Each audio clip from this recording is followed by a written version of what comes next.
তো মুসলমানেরা এর বিরোধিতা করে। আমি ডাক্তার জাকির নায়েকের পক্ষে এবং আমি তর্ক করতে রাজি, আমি কথা বলতে রাজি আছি, যুক্তির সাথে আলোচনা করতে। কোন নিয়মটা সবচেয়ে সেরা, কোন আইনটা সবচেয়ে সেরা, আর আপনারাই বের করেন যে আইনটা সবচেয়ে বাস্তবসম্মত, সেটা প্রয়োগ করুন। আমি এখানে বলবো যে সারা ইন্ডিয়াতে কমন সিভিল কোড একটাই থাকুক, ক্রিমিনাল কোডও। শুধু সিভিল কোড কেন, কমন সিভিল কোড থাকুক, কমন ক্রিমিনাল কোডও থাকুক। কিন্তু আমাদের আগে ঠিক করতে হবে যে কোন আইনটা সবচেয়ে সেরা। যেমন একজন হিন্দু মহিলা আমাকে জিজ্ঞেস করেছিলেন কেন ইসলাম একজন পুরুষকে একাধিক স্ত্রী রাখার অনুমতি দেয়। আমি উত্তর দিয়েছিলাম এবং প্রশংসা পেয়েছিলাম। এই উত্তরে একমত হলে আপনাকে কমন সিভিল কোডে লিখতে হবে যে একজন পুরুষ একজনের বেশি স্ত্রী রাখতে পারবেন। আমরা জানি পৃথিবীতে মহিলার সংখ্যা পুরুষের চেয়ে বেশি। এর জন্য কোনো সমাধান নেই, কোনো ধর্মের সমাধান দেয়নি। যদিও কোনো ধর্মই বলে না যে মাত্র একটাই বিয়ে করুন, শুধুমাত্র কোরআন ছাড়া। আমি একটা উদাহরণ দিয়েছিলাম যে হিজাবের সঙ্গে ধর্ষণের সম্পর্ক। আমি উপমা দিয়েছিলাম যে সবচেয়ে কঠিন যে শাস্তিটা আমরা দিতে পারি, যে সর্বোচ্চ শাস্তিটা আমরা দিতে পারি, যার ফলাফল সবচেয়ে ভালো, যেমন ইসলাম বলে মহিলাদের হিজাব পরা উচিত। কোনো পুরুষ কোনো মহিলাকে দেখলে তার দৃষ্টি নিচু করবে। তারপরেও যদি কোনো পুরুষ ধর্ষণ করে সে সর্বোচ্চ শাস্তি পাবে, সেটা হলো মৃত্যুদণ্ড। আমি আমেরিকার পরিসংখ্যান দিয়েছিলাম যে 1990 সালে FBI এর রিপোর্ট অনুযায়ী 1756টি ধর্ষণ সংঘটিত হয়েছে প্রত্যেক দিন 1990 সালে। 1996 সালে US ডিপার্টমেন্ট অফ জাস্টিসের রিপোর্ট অনুযায়ী 2713টি ধর্ষণের ঘটনা ঘটেছে প্রত্যেক দিন 1996 সালে। অর্থাৎ প্রতি 32 সেকেন্ডে একটি ধর্ষণ ঘটছে। আমরা এখানে যে 2 ঘন্টা ধরে আছি, আমেরিকায় 200-এরও বেশি ধর্ষণের ঘটনা ঘটে গেছে এই সময়ের মধ্যে। আমি বলছি যদি আপনারা ইসলামী শরিয়া মেনে চলেন যে যখনই কোনো পুরুষ মহিলার দিকে তাকাবে সে তার দৃষ্টি নিচু করবে। প্রত্যেক মহিলা ইসলামী হিজাব পরবে, পুরো শরীর ঢাকা থাকবে মুখ ও হাতের কবজি বাঁধে। তারপরও যদি কেউ ধর্ষণ করে সে সর্বোচ্চ শাস্তি পাবে। আমি একটা প্রশ্ন করছি, ধর্ষণের হার কি তাতে বাড়বে, একই রকম থাকবে নাকি কমে যাবে?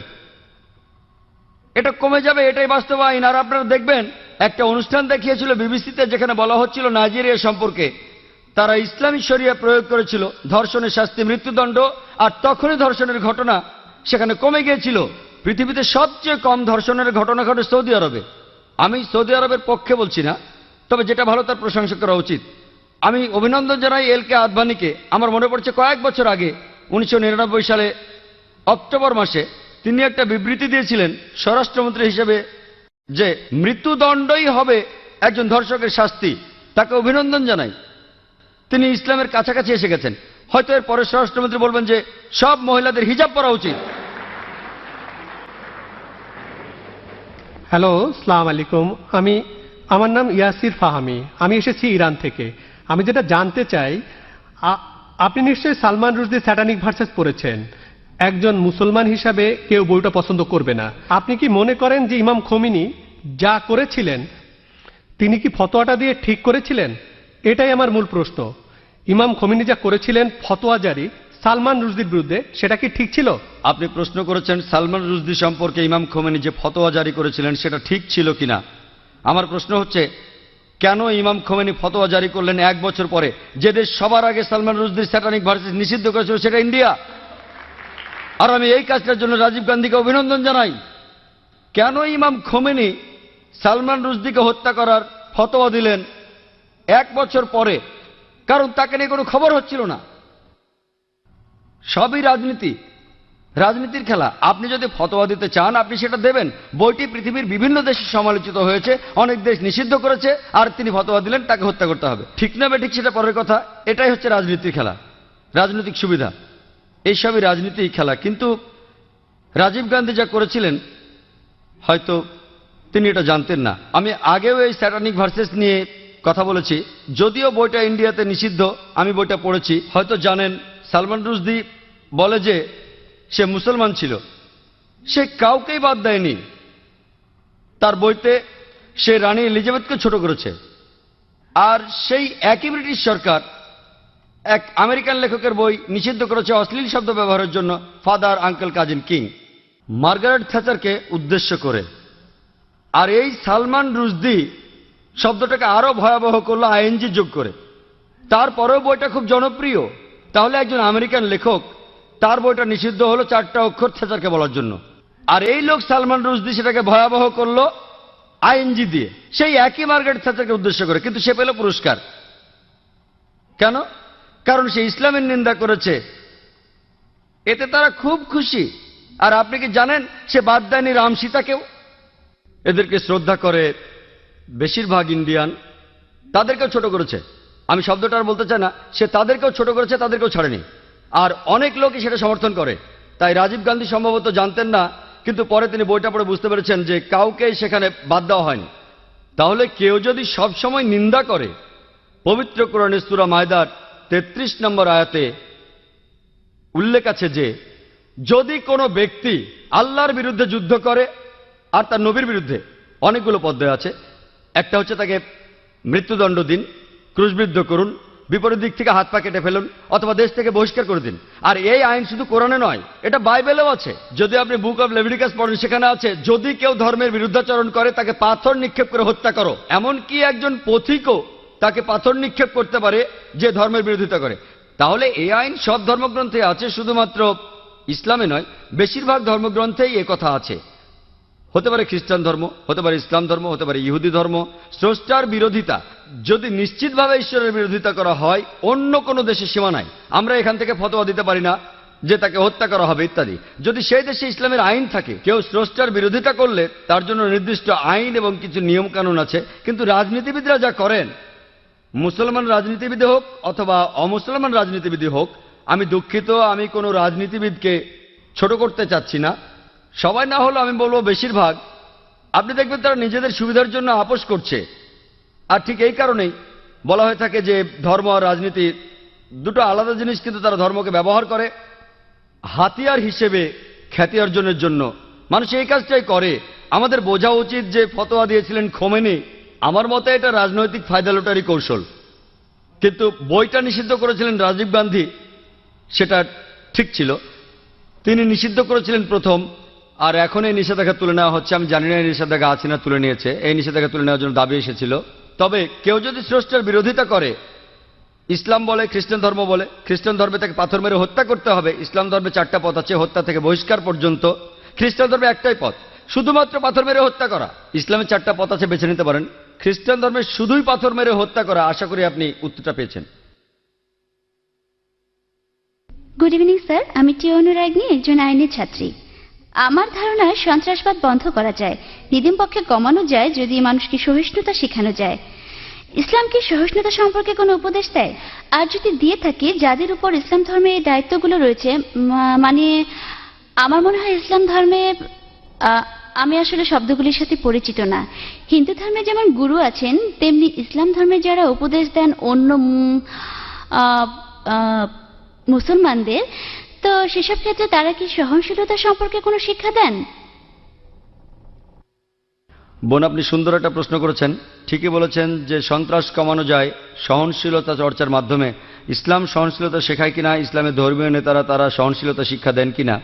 বোন, আমি আগেও বলেছি, বেশ দ্রুতই বলেছিলাম, আমি এটার উপরে খুব একটা গুরুত্ব দেইনি। অনেকগুলো শর্তের একটা, যে কোনো মানুষের জন্য জান্নাতে যেতে হলে, বেহেশতে যেতে হলে, স্বর্গে যেতে হলে, সেটা হলো সহনশীলতা। পবিত্র কোরআনে সূরা আল আসরের 1 থেকে 3 নম্বর আয়াতে বলা হয়েছে যে ওয়াল আসর ইন্নাল ইনসানা ফি খুসর ইল্লাল্লাযিনা আমানু ওয়া আমিলুস সলিহাতি ওয়া তাওয়াসাউ বিল হাক্কি ওয়া তাওয়াসাউ বিস সবর। মহাকালের শপথ, মানুষ অবশ্যই ক্ষতিগ্রস্ত, কিন্তু উহারা নহে যাহারা ঈমান আনে ও সৎকর্ম করে এবং পরস্পরকে সত্যের উপদেশ দেয়, এটাকে বলে দাওয়া। আর সহনশীলতা ও ধৈর্যের উপদেশ দেয়। সহনশীলতা হলো জান্নাতে যাওয়ার অন্যতম একটি শর্ত। যদি আপনি সহনশীল না হন, সূরা আসর অনুযায়ী আপনি বেহেশতে যেতে পারবেন না। শুধু সহনশীল হলেই চলবে না, অন্য মানুষকেও সহনশীলতার পথে আনতে হবে। তবে সহনশীলতা শব্দটার অনেক রকম অর্থ করা যায়, আর বিশেষজ্ঞরাও বলবেন সহনশীলতারও একটা সীমা আছে। সহনশীলতা বলতে কি বোঝেন? ভালো, কেউ যদি আপনার সাথে অন্যায় কিছু করে, আপনি প্রতিশোধ নিলেন না, খুব ভালো। কতদিন করবেন? তাই সহনশীলতারও একটা সীমা আছে। আর ইসলাম ধর্মে জালিম সেই লোক যার কাজ হলো জুলুম করা। অর্থাৎ আপনি বলতে পারেন যে ক্ষতি করে সবার। জালিম রয়েছে 2 প্রকার। এক প্রকার সে ক্ষতি করে অন্য মানুষের, আরেক প্রকার সে ক্ষতি করে নিজের। দুই প্রকার জালিম রয়েছে, দুইজনকে বলা হয় জালিম। একজন জুলুম করে অন্যের উপর, আরেকজন করে জুলুম নিজের উপর। আমাদের প্রিয় নবী সাল্লাল্লাহু আলাইহি সাল্লাম বলেছেন, এর উল্লেখ আছে সহিহ মুসলিম হাদিসে, যদি তোমার চোখের সামনে অন্যায় কিছু ঘটে, যদি তুমি পারো সেটা বন্ধ করো তোমার হাত দিয়ে। যদি হাত দিয়ে বন্ধ করতে না পারো, বন্ধ করো তোমার মুখ দিয়ে, তোমার জিহ্বা দিয়ে। যদি জিহ্বা দিয়ে বন্ধ করতে না পারো, অন্ততপক্ষে মনে মনে নিন্দা করো যে কাজটা অন্যায়। আর তুমি যদি এটা করো, তুমি একেবারে নিচের স্তরের বিশ্বাসী, নিচের স্তরে। তাই আমাদের কি করতে হবে?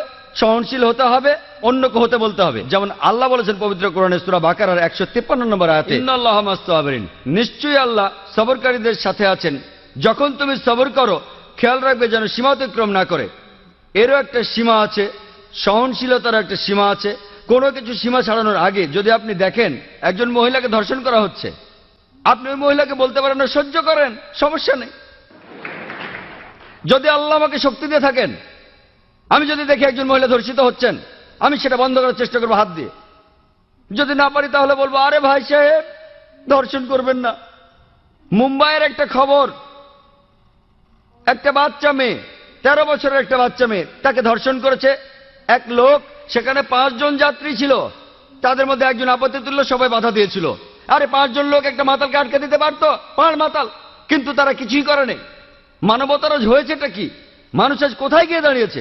5 জন জোয়ান লোক সামলাতে পারে না একজন মাতালকে, যে মেয়েটাকে ধর্ষণ করছে। এটা কি সহনশীলতা? আমি বলবো কাপুরুষতা। সেজন্য আমি বলছি, যদি এই 5 জন লোক সন্ত্রাসী হতো, সন্ত্রাসী মানে যারা অসামাজিকদের মনে ভয় জাগায়, ওই মাতালটা এই কাজ করার সাহস পেত না। তাহলে বোন, আমরা উৎসাহ যোগাবো, চেষ্টা করব যাতে মানুষ আরো সহনশীল হয়, একই সাথে তারা যেন কাপুরুষ না হয়। খেয়াল রাখতে হবে অসামাজিক যা কিছু আছে সেগুলো যেন কমে যায়। আর সবাইকে একসাথে চেষ্টা করতে হবে, দেখতে হবে ওই লোকগুলো, ওই অসামাজিক লোকগুলো যেন অন্যায় থেকে বিরত থাকে। আশা করি উত্তর পেয়েছেন।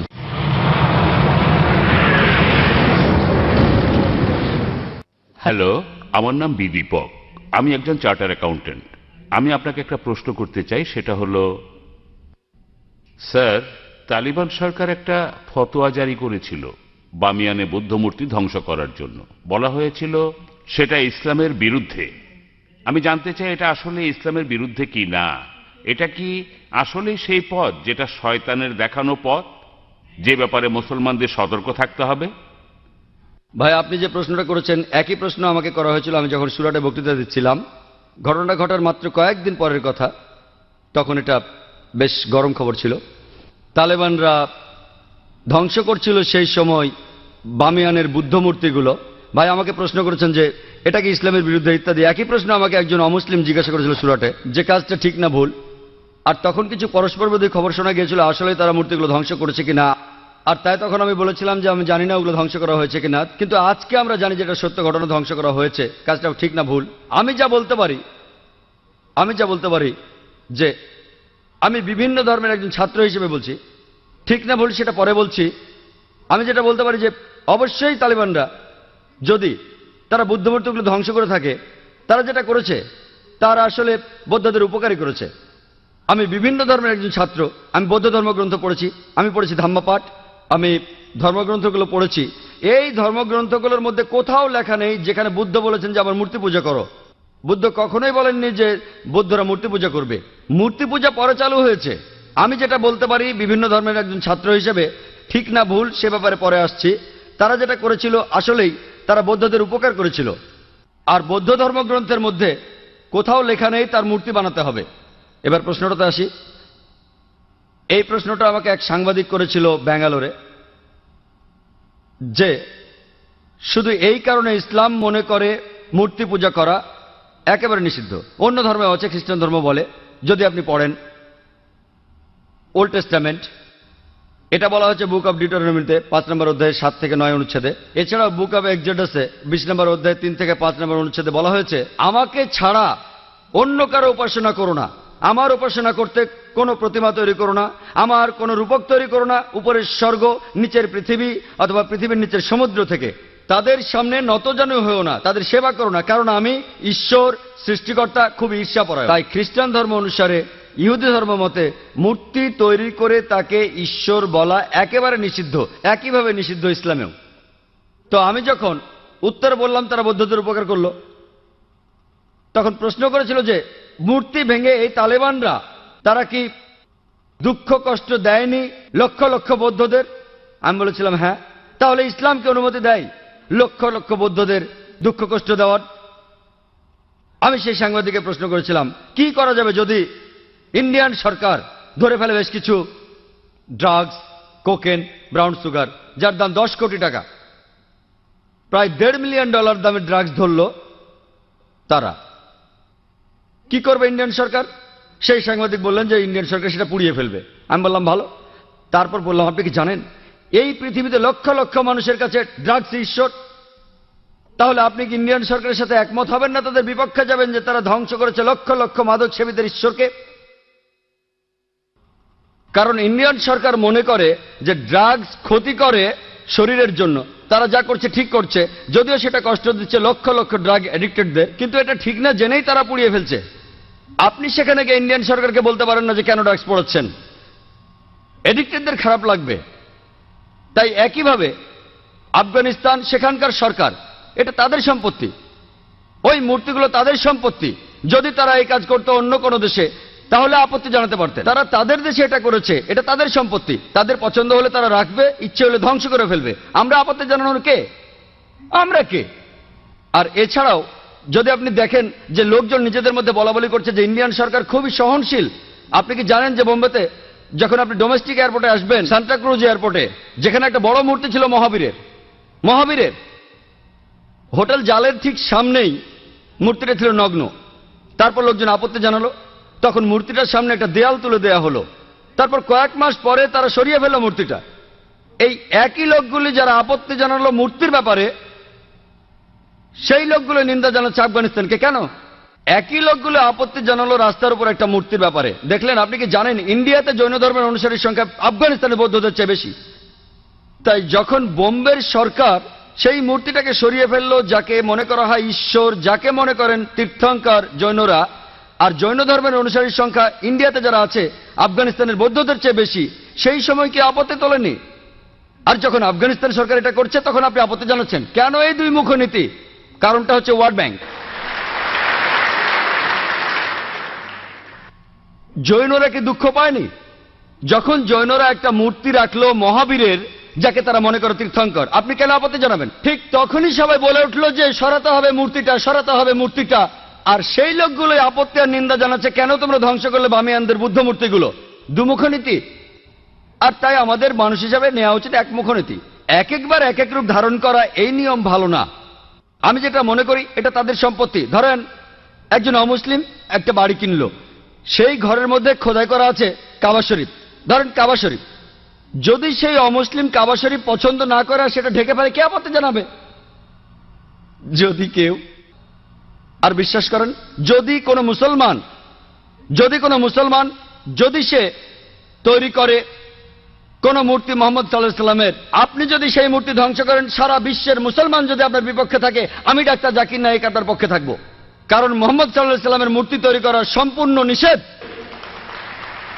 যদি কোনো মুসলমান পাগল মোহাম্মদ সাল্লাল্লাহু আলাইহি সাল্লামের মূর্তি তৈরি করে এবং তার পুজো করে, আর আপনি একজন অমুসলিম যিনি ইসলাম সম্পর্কে জানেন, আপনি যদি সেই মূর্তি ধ্বংস করেন, যদি সারা বিশ্বের মুসলমান আপনার বিপক্ষে থাকে, আমি ডাক্তার জাকির নায়েক আপনার পক্ষে থাকবো।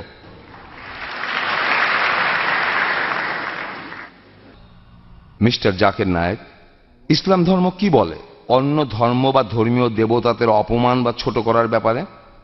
আমি এই প্রশ্নটা যে কারণে করেছি যে যখন একজন ইন্ডিয়ান চিত্রশিল্পী, যিনি একজন মুসলমান, তিনি এঁকেছেন হিন্দু দেবী সরস্বতীকে নগ্ন অবস্থায়, যেখানে সবাই প্রশংসা করেছিল যে এটা মত প্রকাশের স্বাধীনতা।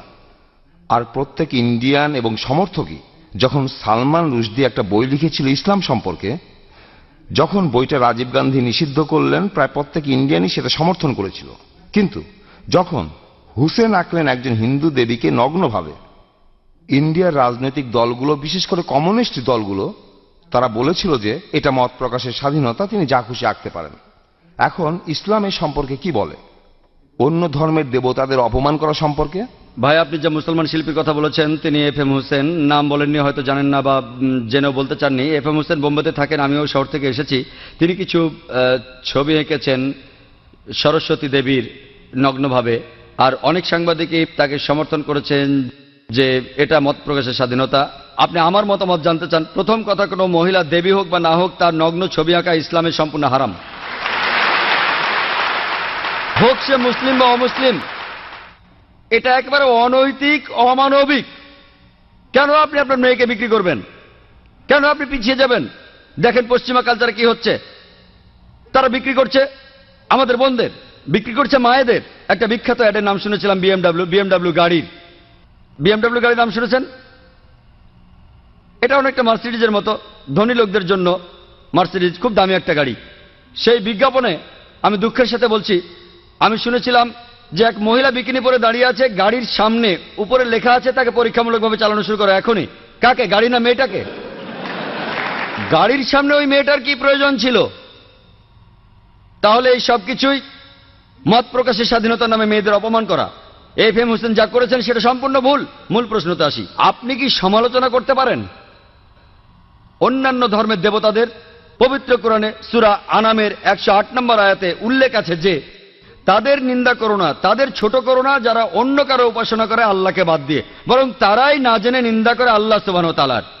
কোরআন বলছে নিন্দা করো না ওই দেবতাদের যারা তাদের উপাসনা করে আল্লাহকে ছাড়া, বরং তারাই না জেনে নিন্দা করে আল্লাহ সুবহানাহু ওয়া তাআলার।